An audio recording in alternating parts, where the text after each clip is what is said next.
Fala Top, tudo bem com você? Sou o professor Giovanni aqui do canal Assim é Fácil Física, dando sequência à nossa série de vídeos Campo Elétrico com o último vídeo dessa série.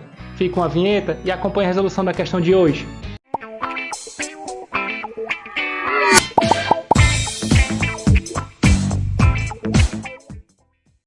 Nós vamos resolver agora a nona questão de uma lista de exercícios que encontra disponível na descrição desse vídeo. Para assinar a lista de frequência da aula de hoje, não deixe de se inscrever no nosso canal, marque o sininho de notificações, deixe seu like e compartilhe nossos vídeos com todos os seus amigos. Também não perca duas dicas de vídeo que serão postadas ao final dessa resolução, juntamente com a vinheta do nosso canal. Acompanhe a leitura do enunciado. A quantização da carga elétrica foi observada por Millikan em 1909. Nas suas experiências, Millikan mantinha pequenas gotas de óleo eletrizadas em equilíbrio vertical entre duas placas paralelas também eletrizadas, como mostra a figura abaixo.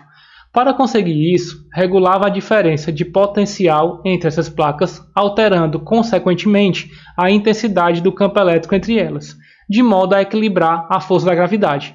Veja que esta informação contida nessa parte da questão, chamada de contexto, é só para que você possa entender o que é o experimento que está sendo representado, mas ele não traz nenhuma informação que vá influenciar na resolução desta questão. Nós vamos agora para a parte do comando da questão, onde nós vamos ter os dados fornecidos por ela. Preste atenção. Suponha que, em uma das suas medidas, a gota tivesse o peso de 2,4 vezes 10 a menos 13 newtons. Então, já separando esta informação, o peso desta gota, 2,4 vezes 10 elevado a menos 13 newtons. E uma carga elétrica positiva de 4,8 vezes 10 a menos 19 coulomb. Então, a carga de 4,8 vezes 10 elevado a menos 19 coulomb. Desconsiderando os efeitos do ar existentes entre as placas, qual deveria ser a intensidade e o sentido do campo elétrico entre as placas para que a gota ficasse em equilíbrio vertical? Então, ele quer que a gente obtenha o vetor campo elétrico. Lembre-se que todo vetor ele possui como informações um módulo, uma direção e um sentido. Se ele está pedindo o valor do campo e o sentido que ele atua, ele está pedindo todo o campo elétrico. Vamos começar representando a direção e o sentido deste campo. Para isso, é importante lembrar que esta gota de óleo, por possuir um peso, ele é representado por um vetor, como nós já sabemos, atua na direção vertical e no sentido para baixo. Quando ele afirma que essa gota de óleo encontra-se em equilíbrio, então vamos representar aqui o peso, é importante lembrar das nossas aulas de leis de Newton que um equilíbrio ele é obtido quando a resultante das forças que atuam sobre um corpo é igual a zero.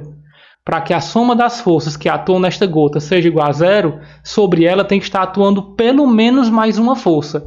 Além da força peso, como ela está eletrizada, vai estar atuando também a força elétrica, onde o peso desta partícula mais a força elétrica que atua nela tem que ser igual a zero para que ela permaneça em equilíbrio. Em outras palavras, a força elétrica é uma força contrária à força peso. Como assim, professor? Não entendi esse negativo. Veja que o que nós temos aqui nada mais é do que uma equação matemática. Como nós temos como intuito obter a força elétrica para daí obter o campo elétrico, nós isolamos a força elétrica passando o peso para o outro membro. Como ele está positivo, passa para o outro membro negativo. Lembrando que o sinal negativo, quando se trata de vetores, não tem um significado quantitativo, mas sim qualitativo, indicando que o vetor que nós queremos obter é oposto ao vetor peso. Portanto, se o vetor peso atua na vertical para baixo, nós podemos afirmar que o vetor força elétrica não é ainda o campo elétrico que nós queremos calcular como resultado da questão, mas o vetor força elétrica ele também tem direção vertical, mas o sentido para cima. Professor, então este vai ser o mesmo sentido do campo elétrico? Vamos analisar. Lembre-se da nossa aula teórica que se você não assistiu, clique no card aqui em cima para assistir a teoria e depois voltar para continuar acompanhando a resolução dessa questão, mas caso já tenha assistido, continue acompanhando, que lá na teoria nós vimos que um corpo, quando eletrizado, dependendo do sinal da sua carga, ele vai estar sofrendo uma força elétrica a favor do campo ou contrária ao campo. Como nós temos um corpo carregado positivamente, isso quer dizer que a força elétrica que ele vai estar sofrendo tem o mesmo sentido do campo. Em outras palavras, O campo elétrico gerado pelas duas placas carregadas tem uma direção vertical e, como nós acabamos de concluir, o sentido deste campo é para cima. Nós vamos agora em busca de obter o valor deste campo. Como é que nós vamos fazer isso?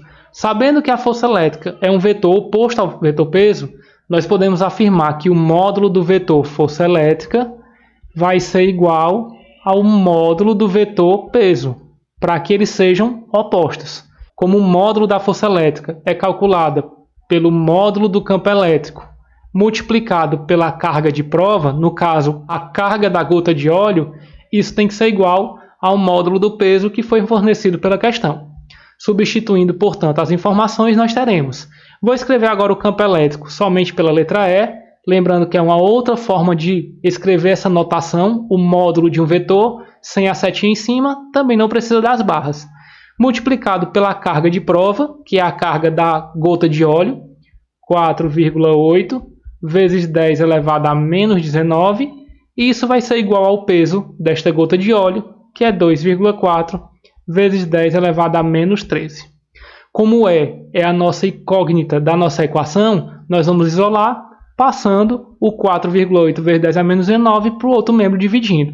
Então, o E vai ser resultado da divisão do 2,4 vezes 10 a menos 13 pelo 4,8 vezes 10 elevado a menos 19. Com calma, sem pressa, para não correr o risco de errar, vamos efetuar essa divisão de dois números em notação científica. O campo elétrico vai ter como resultado, então, 2,4 dividido por 4,8 é 0,5. E a divisão das potências de mesma base, 10, repete-se a base e subtrai os expoentes. Vou fazer aqui do lado com calma para que todo mundo acompanhe. O menos 13 menos o menos 19. Ou seja, isso vai resultar em menos 13 mais 19, que é igual a 6. Então, nós temos o campo elétrico de 0,5 vezes 10 elevado a sexta newtons por coulomb. Veja que nas alternativas fornecidas pela questão, em nenhuma delas o número se encontra 0, eles estão em notação científica. Então, vamos colocar o campo elétrico em notação científica, passando a vírgula uma casa para a direita, 5 vezes 10 elevado a. Quando nós deslocamos a vírgula para a direita, cada casa corresponde a uma unidade retirada do expoente da potência. Então, 10 elevado a 6 menos 1, 10 elevado a 5 newtons por coulomb, e essa é a nossa resposta desta questão, nos dando como alternativa correta a alternativa A. Se você curtiu a resolução da questão de hoje, não deixe de se inscrever nos comentários, o Assim é Fácil. Também se inscreva no nosso canal, marque o sininho das notificações, deixe seu like e compartilhe nossos vídeos com todos os seus amigos. Críticas, dúvidas, sugestões, deixe nos comentários que assim que possível iremos atendê-las. Faça parte da nossa turma do Google Classroom, cujo código de acesso encontra disponível na sua tela nesse momento. Nos siga nas redes sociais e não perca as próximas séries nos próximos vídeos. Fiquem bem, bons estudos e assim é fácil.